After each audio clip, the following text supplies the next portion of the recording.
Hello. Time for our devotional. Hope you're having a good day. I'm having a pretty good day. Been out and about, and so once again, I'm running a little later than I hoped to. My target time is always 1 o'clock, but it seems I very often can't hit the 1 o'clock mark. So here we are at 20 to 2, but still, it's a good day. Good to look at God's word once again today. Today we're in Proverbs chapter 1, verse 31. We're doing our verse by verse examination of the book of Proverbs. Pardon me. And so I'm just going to read the verse, and I'm going to get right into it. And I've got a couple thoughts to share with you, and you can take them into your own devotional life. see how they're useful for you. So Proverbs chapter 1 of the Bible, Proverbs chapter 1, verse 31 says, "So they shall eat of the fruit of their own way and be satiated with their own devices." Now, once again, the wisdom literature in the Bible is all very poetic in nature, and so it uses a lot of imagery and a lot of couplets and just different things that create an emotional connection and just a visual or a verbal. What's the word I'm looking for in poetry? Meter, rhythm, cadence, whatever it is. Anyways, it's written that way, but it's still making a point with each of the pieces. And so it is with this. This verse is meant to be the voice of wisdom, metaphorically speaking, the voice of wisdom speaking about people who listen to the call or have answered the call of wisdom in our life, and whether we're letting wisdom teach us or she's being ignored. And so in this point, she's talking about those that have ignored her, and how when the calamity comes in their life because they've ignored wisdom, that she'll mock that, she'll laugh at it, and they'll end up having to reap what they sow. And that's what this verse is kind of saying. So those that have done this will have to eat of the fruit of their own way. What they did will bring about their own demise or their own consequence, and be satiated with their own devices. So their schemes and their plans and the things they were doing in life, because they decided not to be wise or moral about it, means that they're going to have to fill up with the results of that, right? With their own schemes. And so it's just it's a poetic way of saying what Jesus said, which is you reap what you sow.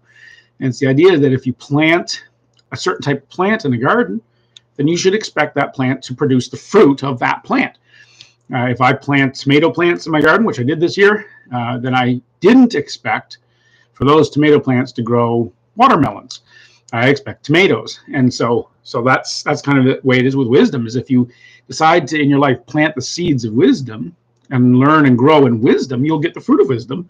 But if you don't, then you're going to get the fruit of folly, or the fruit of immorality, which, remember, as we said in each of these studies, they're actually linked. Biblically speaking, wisdom and morality go together.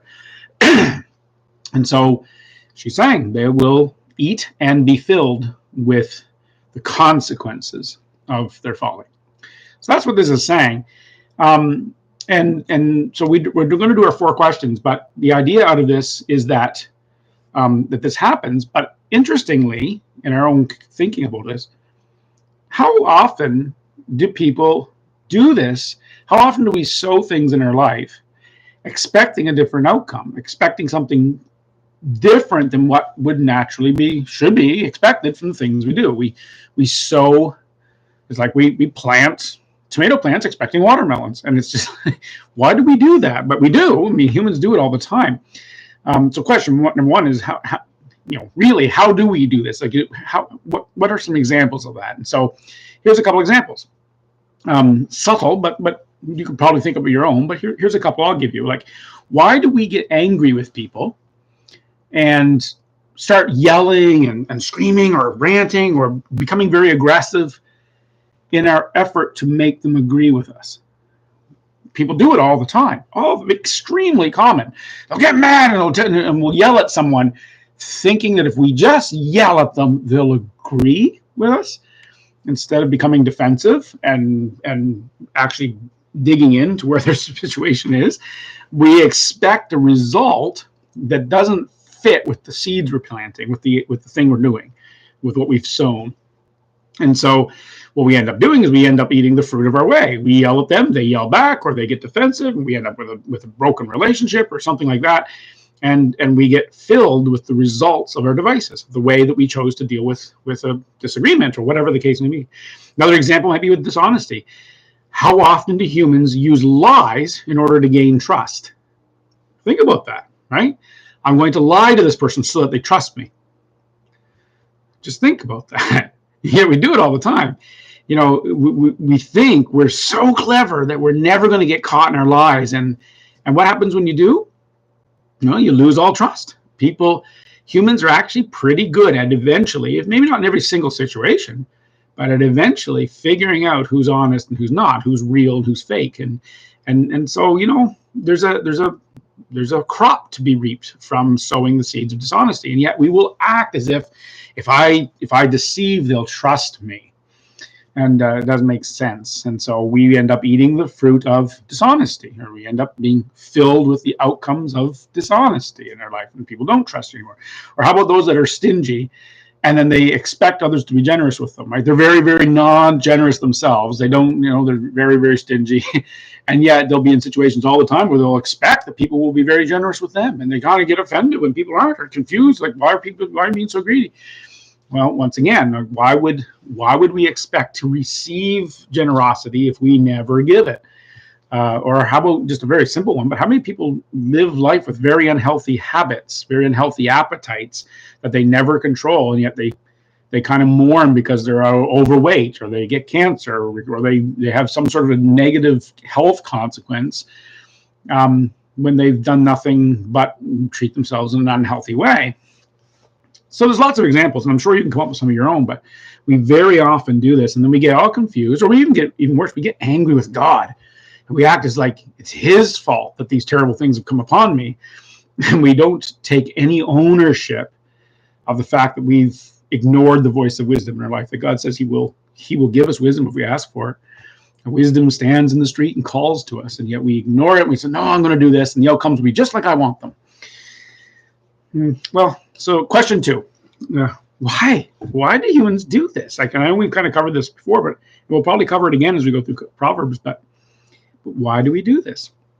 And I think it's kind of this idea that we just let our emotions lead us, and so often that's the problem, is we just decide, I want this outcome and I want this behavior, and though they don't go together, I want them both, so I'm just going to do it, hoping that they'll somehow both occur. And we allow our feelings to drive us forward rather than wisdom.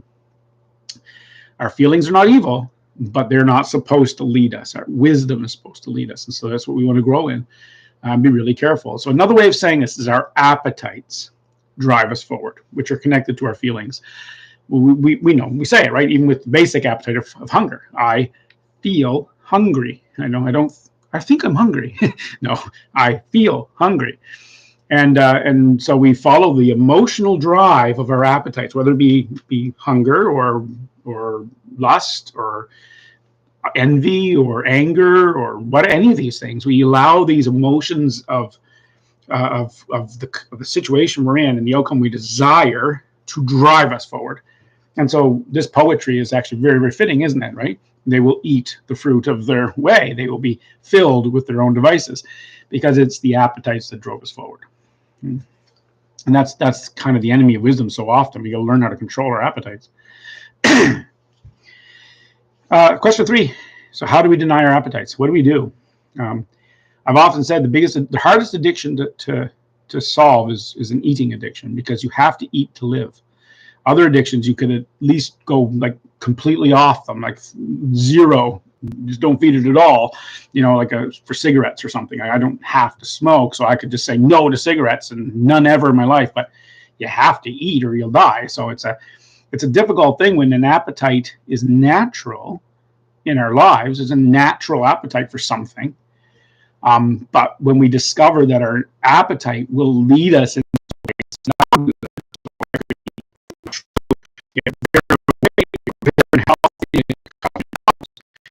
even though it's a natural appetite, if it drives me, it will move me into an unwise place. or into an immoral place, right? Even a natural appetite can lead you into an immoral place. And so it's a difficult thing. But what we do, really, how you do that is you learn to control your appetite by being able to choose rather than be led by your appetites. You choose to govern them. And so you like breaking a horse or training a dog, you train yourself and you say, okay, here's my appetite, but I want wisdom. That's what I want. So I'm going to say no to myself. So Jesus put it that way. You have to deny yourself. There has to be a saying no to me in order to get where I want to go. And it's like that. It's not apathy. Some people think the opposite of a drive or an appetite is apathy. It's I don't care. It's not that. It's learning to control it by choosing good appetites or choosing to put proper bounds on our appetites. And in some case, saying, no, that's not even a good appetite at all. So I need to get rid of that appetite completely. And so that's kind of the trick. And that's what learning wisdom is about, partly. As we go through the book of Proverbs, we're going to find places where we're going to say, control this appetite, control that appetite. They will lead you to that place, and you'll be filled with the food of that appetite. And so if you don't want to be, then don't eat. So there's that. Question 4. What are some examples of better appetites? And I think that's a good question. So just to sort of close off with our 4th question, what are some good examples? So I mentioned those 4 things earlier just as examples of how we kind of go down those roads. I'll use them again. And so if we think about what appetite is driving anger, for instance, well, often it's compliance. We want people to comply with us. So we're angry with them when they don't. And so our interest is in compliance. And what we can do is we can redirect ourselves and say, you know what? Instead of desiring that everybody comply with my demands, I'm going to desire that we work together and that we have a fellowship in doing things in life. And if you switch your appetite and you decide to say no to the desire for compliance and yes to the desire for fellowship, then your anger is going to decrease. And you're not going to be led by your anger so much. You're going to learn to put it into control and choose to pursue fellowship instead, a unity, right? That'd be one example. Another might be with self-interest. I mentioned deceit. One of the big reasons people lie is because they're just wanting to get their own way in things. They're wanting to protect themselves or get whatever outcome it is they want. So it's a self-interest kind of a thing. That's the appetite that drives that forward. And we can say, you know what, I'm going to say no to self-interest. I'm going to instead seek shared interest. How can I cooperate with others to have a shared interest to benefit them as well as myself? And so that, once again, a unity of sort of love, right? And so I can teach myself to say no to self-interest and increase the appetite by choice. I can start to increase the appetite for shared interest. And so deceit becomes less and less desirable. And so I won't choose that foolish path. Or with greed, mentioned greed earlier. Well, that's often driven by an appetite for gain, right? I want more, I want more, I want more. Sort of like self-interest, but it's kind of a more with the idea of satisfying ourselves.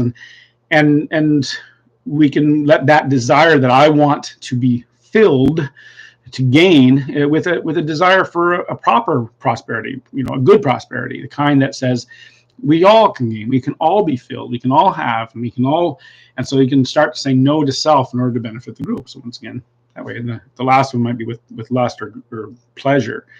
With lust and gluttony, often what's happening there is that we have a desire for pleasure, to feel good things.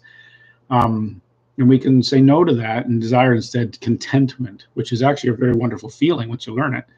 Just being content.